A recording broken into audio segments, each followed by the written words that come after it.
सलामत रहो दोस्तों। आज जो नया टॉपिक हम आपके सामने डिस्कस करना चाहते हैं वो है ब्लैक लाइव्स मैटर और इंसानियत। हालिया दिनों में अमेरिका में बड़े पैमाने पर जो एहतजाज हो रहे हैं, बहुत जगह पर उसमें तशद्दुद भी हुआ है, वो थोड़े से वायलेंट भी हो गए हैं। उसकी वजह यह है कि वहाँ पर लोग भेदभाव का शिकार हुए।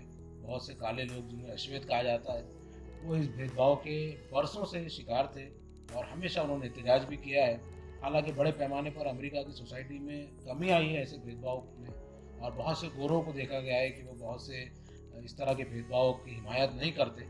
लेकिन हालिया दिनों में जो कुछ हुआ है हम सब उससे वाकिफ हैं। हम ये बताना चाहते हैं कि दुनिया में रंग और नस्ल की वजह से या इलाके की वजह से या अमीर गरीब होने की वजह से या किसी भी वजह से इंसानों में भेदभाव पाया जाता है, नफ़रतें पैदा होती हैं और इंसान इंसान का दुश्मन बनकर खड़ा होता है। लेकिन इंसानियत, सारे जो आसमानी मज़हब हैं उन्होंने इंसानियत की तालीम दी है। बिल्कुल इस्लाम भी वही बात कहता है जो तमाम आसमानी मज़ाहिब ने कही है, और वो सब एक ही स्रोत से आए हैं, एक ही जगह से निकले हैं। यानी वो सारी दुनिया के एक परमेश्वर, एक प्रभु, एक गॉड खुदा ने वो तालीमात जो हमको दी हैं, उनको अगर बुनियाद बनाई जाए तो ये भेदभाव और ये नफ़रत का बिल्कुल ख़ात्मा हो सकता है। आप देखिए कुरान के अंदर सूरह नंबर 4 सूरह निसा में बिल्कुल पहली आयत में अल्लाह ये कहते हैं कि ऐ लोगों, हमने तुमको एक आदमी और एक औरत से पैदा किया और उससे बहुत से मर्द औरत बनाकर फैला दिए। तो यानी हमको ये बताया जाता है कि तुम सब एक और माँ बाप की औलाद है। तो जब ये जो स्टेटमेंट है कुरान का, इसने एक सेकंड में दुनिया के हर भेदभाव और नफरत को ख़त्म कर दिया और सारे इंसानों को अपना भाई बना दिया। सारे इंसानों को जब हम अपना भाई समझते हैं, इस नज़र से देखते हैं कि वो एक माँ बाप की औलाद है, तो हम किसी भी बेस पर, किसी भी बुनियाद पर उनसे नफरत नहीं कर सकते।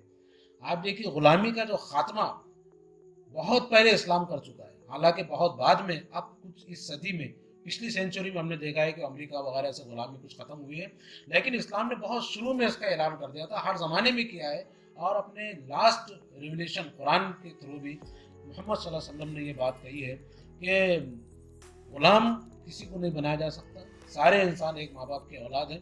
खुद सेकंड जो खलीफा हैं, जो सेकंड रूलर थे, वो उमर थे। तो हज़रत उमर का बहुत मशहूर कौल है, उन्होंने कहा है कि तुम लोगों को कब से ग़ुलाम बनाने लगे जबकि उनकी माँ ने उन्हें आज़ाद पैदा किया था। बताइए ये कितना बड़ा स्टेटमेंट है। ये उस आदमी का स्टेटमेंट है जिसके 10 लाख मुरब्बा मील, 10 लाख मुरब्बा यानी स्क्वायर माइल पर उसकी हुकूमत थी। उस शख्स ने वहाँ पर बिल्कुल ही ग़ुलामी का ख़ात्मा कर दिया। उन्होंने इंसाफ से भी, अपनी बात से भी, अपने अमल से भी इस बात को ज़ाहिर किया। उनके ज़माने में मिस्र के यानी इजिप्ट के गवर्नर थे अम्र इब्नुल आस। उनके इलाके का एक आदमी ख़ुद उमर के पास आया और हज़रत उमर से कहा कि सैयदना उमर, मुझे गवर्नर के बेटे ने मारा है, उसने मुझे कोड़े मारे। तो उमर ने हज के मौके पर जहाँ सारे गवर्नर आते थे, वहाँ उमर बिन आस के बेटे को सामने खड़े करके कहा उस आदमी से कि तुम इससे अपना पूरा पूरा बदला लो। वहाँ कोई ग़ुलाम और मालिक नहीं था, वहाँ कोई काला और गोरा नहीं था। इसके मुकाबले में हम देखते हैं कि बिलाल, आपने नाम सुना होगा, ये हज़रत मोहम्मद के अनुयायी थे और उनके कंपेनियन थे, और ये हबशी थे, मतलब ये अफ्रीकन थे, काले थे, लेकिन इनका इतना बड़ा मकाम था कि सारे गोरे और अच्छे सारे जो कंपेनियंस थे मोहम्मद सल्लल्लाहु अलैहि वसल्लम पीस बी अपॉन इनके, वो इनकी बड़ी इज्जत करते थे क्योंकि ये बहुत अच्छे इंसान थे और सबसे पहले ये इन्होंने अपने आप को पाकीज़ा किया था और ईमान लाए थे। एक मरतबा वही हज़रत उमर के रूलर के थे, जब उस वक्त की बात है कि हज़रत उमर अपने ऑफिस में बैठे थे, बाहर मिलने वालों की एक लाइन लगी हुई थी, उसमें मक्के के बहुत बड़े सरदार अबू सुफियान भी थे और बिलाल भी थे। लेकिन हज़रत उमर ने सबसे पहले बिलाल को अंदर बुलाया। तो अबू सुफियान ने कहा कि ये क्या बात हुई कि सरदार तो लाइन में खड़ा रहे और बिलाल को अंदर बुलाया गया। तो हज़रत उमर ने कहा कि ये बिलाल वो है कि ये सबसे पहले ईमान लाया, इसने तकलीफ़ें बर्दाश्त की इंसानियत के लिए, इस्लाम की खातिर, तो इसको इतना बड़ा रुतबा दिया गया। आप देखिए कुरान ने एक जगह ये भी कहा है कि तुम सब इंसान बराबर हो, तुम में बेहतरीन वो लोग हैं जो खुदा से डरने वाले हैं, जो खुदा से मोहब्बत करने वाले, जो अच्छे इंसान हैं। यानी ना अमीरी, ना गरीबी, ना काला, ना गोरा, ना यहाँ का, ना वहाँ का, ना इस ज़ात का, ना उस ज़ात का, बल्कि कुरान ने सिर्फ 2 ही सेक्ट्स बनाए, एक है अच्छों का और एक है बुरों का। एक वो जो खुदा के ईश्वर के बंदे हैं, एक वो जो शैतान के बंदे हैं, जो ज़मीन को जुल्म से भर देते हैं।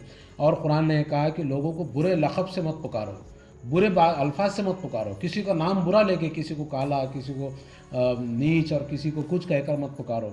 आप देखिए बहुत मशहूर शेर है अल्लामा इकबाल का, एक ही सफ़ में खड़े हो गए महमूद और अयाज़, ना कोई बंदा रहा ना कोई बंदा नवाज। ये महमूद बादशाह, सुल्तान महमूद गजनवी, अफ़गानिस्तान का मशहूर बादशाह था और अयाज़ उसका ग़ुलाम था। लेकिन आप देखिए नमाज में कैसे सब एक साथ खड़े हो जाते हैं।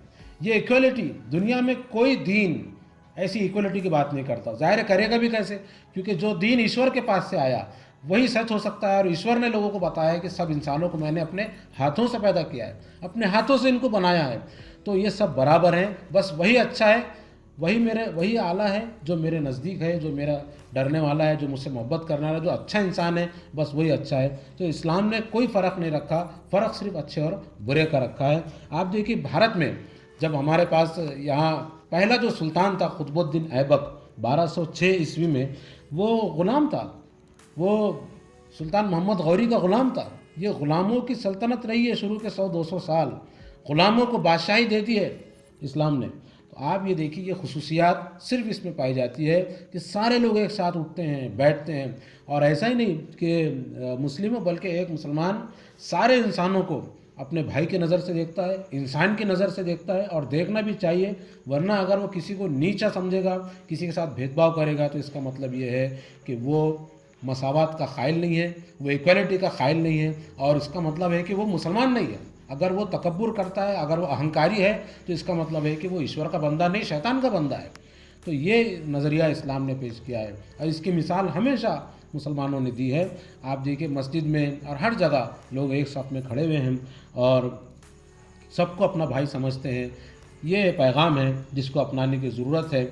ऐसे मौके पर हम सभी लोगों से ये गुजारिश करते हैं कि इस दीन को समझें, पढ़ें और सारे इंसानों को अपने भाई की नज़र से देखें और किसी में कोई भेदभाव न करें।